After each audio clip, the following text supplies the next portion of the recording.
माँ दुर्गा की उपासना करने से व्यक्ति के सोचने और फैसला लेने की जो शक्ति है वो अद्भुत हो जाती है। उनका तरीका बेहतर हो जाता है और वो इतने जागृत हो जाते हैं कि वो जिस दिशा में भी आगे बढ़ना चाहें उसी दिशा में पॉजिटिव और आगे बढ़ने के राह मिलने लगते हैं।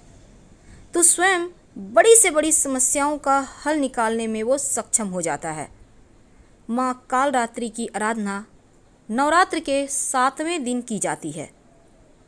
माँ कालरात्रि कौन है, उनके बारे में तमाम बातें जारी है। कैसे उनको मनाएं, क्या भोग लगाएं और उनके पसंदीदा पुष्प कौन से हैं, कौन से मंत्र हैं, आइए जानते हैं विस्तार से। एक बहुत बड़ा दानव था रक्त बीज। उसने देवों और जनमानस को परेशान कर रखा था और उसकी विशेषता ये थी कि जब उसके खून की बूंद रक्त जिसको कहते हैं धरती पर गिरती थी तो उससे उसी के तरह हूबहू वैसा ही नया रूप लेकर वह बन जाता था। और फिर सभी भगवान शिव जी के पास जाते हैं। शिव जी को पता था कि देवी पार्वती ही उसे खत्म कर सकती हैं और शिव जी ने देवी से अनुरोध किया। इसके बाद माँ ने स्वयं शक्ति संधान किया और माँ पार्वती का चेहरा एकदम भयानक डरावना सा दिखने लगा। फिर जब वो एक हाथ में से रक्त बीज को मार रही थी तभी दूसरे हाथ में एक मिट्टी का पात्र खप्पर में से झेल लेती थी, यानी कि रक्त के बूंदों को जमीन पर गिरने ही नहीं देती थी और उन बूंदों को मिट्टी के खप्पर में ले लेती थी और पीने लगी। तो इस तरह रक्त बीज को मारने वाली जो माँ पार्वती का नया रूप को ही हम कालरात्रि कहते हैं। माँ दुर्गा के सप्तम शक्ति कालरात्रि के नाम से जानी जाती है और दुर्गा पूजा के 7वें दिन, नवरात्र के 7वें दिन माँ कालरात्रि की उपासना होती है। माँ कालरात्रि दुष्टों को, असुरों को मारने वाली हैं और सेल्फ एनर्जी संधान करने वाली हैं। इसी एनर्जी के अंश को आशीर्वाद स्वरूप माँ अपने भक्तों को देती हैं। अब नाम से ही पता चलता है कि माँ दुर्गा की यह 7वीं शक्ति कालरात्रि हैं, जिनके शरीर का रंग घने अंधकार की तरह एकदम काला है और इनका रूप भयानक है। सिर के बाल बिखरे हुए हैं और गले में विद्युत की तरह चमकने वाली माला है। इनकी सवारी गदर्भ यानी गधा है। अंधकार में स्थितियों का विनाश करने वाली शक्ति है माँ कालरात्रि और काल से भी रक्षा करती हैं। माँ के 3 नेत्र हैं और तीनों ही नेत्र ब्रह्मांड के समान गोल हैं। इनकी सांसों से अग्नि निकलती रहती है। गंधर्व की सवारी करती हैं। ऊपर उठे हुए दाहिने हाथ में की जो मुद्रा है भक्तों को वर देती है और दाहिने हाथ की तरफ नीचे वाली मुद्रा अभय मुद्रा में है। बाएं तरफ के ऊपर वाले हाथ में लोहे का कांटा है और नीचे वाले हाथ में खड्ग है। इनका रूप भले ही भयंकर हो लेकिन यह सदैव शुभ फल देने वाली माँ है, इसीलिए इनका नाम शुभंकरी भी है। आइए जानते हैं, इस दिन माँ कालरात्रि की पूजा करने से शनि संबंधी तमाम दोषों से भी मुक्ति मिलती है। शनिदेव को प्रसन्न किया जाता है और माँ कालरात्रि को प्रसन्न करने से शत्रु विरोधी कभी आपका कुछ बिगाड़ ही नहीं सकते। नेगेटिव एनर्जी, तंत्र मंत्र का असर भी आप पर नहीं होता। तो माँ की आराधना करने से शत्रु विरोधी तो शांत होते ही हैं, भय से, बीमारी से छुटकारा मिल जाता है और शनि देव जो हैं यानी शनि ग्रह कंट्रोल होता है। तो माँ कालरात्रि जो 7वां स्वरूप है माँ का, उससे शनि ग्रह को कंट्रोल किया जाता है। तो क्या करें, कैसे सब कुछ बेहतर हो जाए, तमाम बातें जारी हैं, वीडियो के अंत तक बनी रहिए। देखिए, माँ को सबसे पहले तो आप सुबह सुबह स्नान वगैरह करके घर की जब सफाई कीजिएगा, उसके बाद सबसे पहले तो स्नान वगैरह करके आप स्वच्छ वस्त्र धारण करें और ये वस्त्र होगा, अगर आप सफ़ेद या लाल रंग के कपड़े पहने तो ज़्यादा अच्छा है।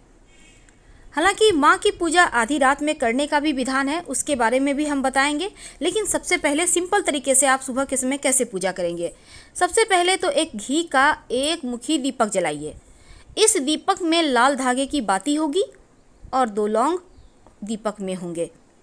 अब दिया जलाइए और दीपक के नीचे आसन फूलों की पंखुड़ी या फिर अक्षत का दीजिए तो अच्छा है। अब माँ को लाल पुष्प यानी लाल गुड़हल के पुष्प अति प्रिय हैं।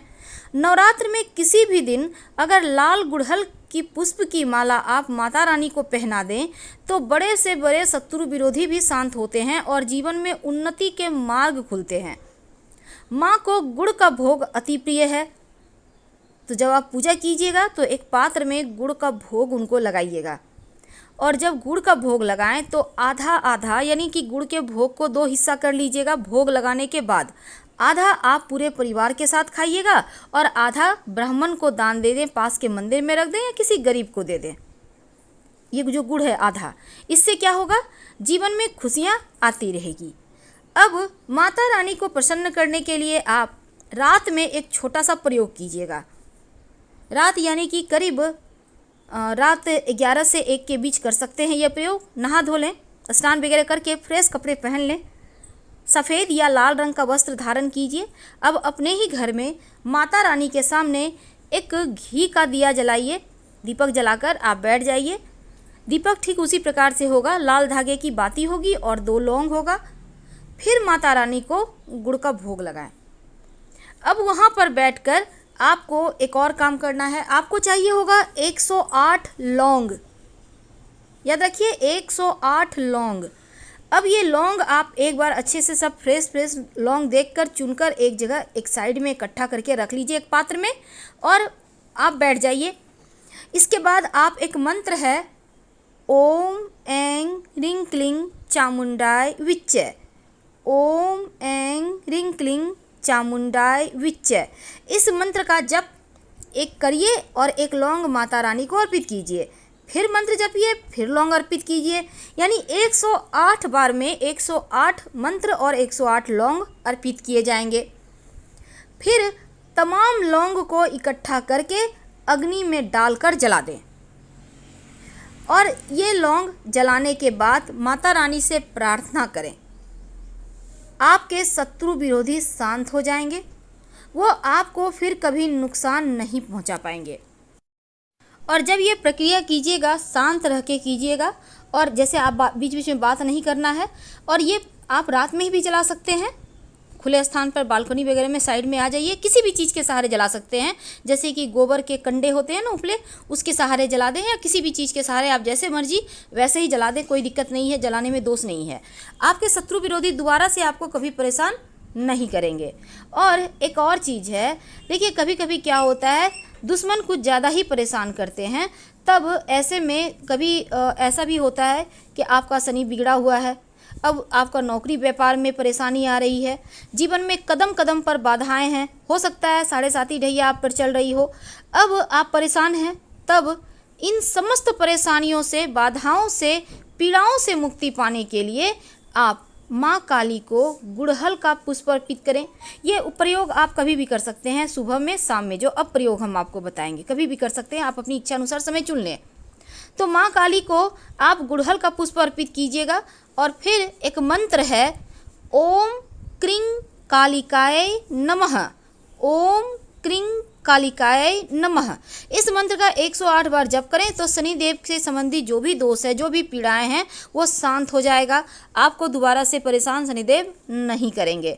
और शनिदेव के भी मंत्र का इस दिन जप करने का विधान है, ताकि आपका शनि बेहतर रहे और माँ की कृपा से शनिदेव का आशीर्वाद भी आप पर मिलता रहे।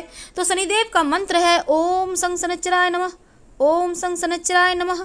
इस मंत्र का भी 108 बार जप कीजिएगा, प्रार्थना कीजिएगा, शनि पीड़ा शांत हो जाएगी और जीवन में ढेर सारी खुशियाँ आएंगी।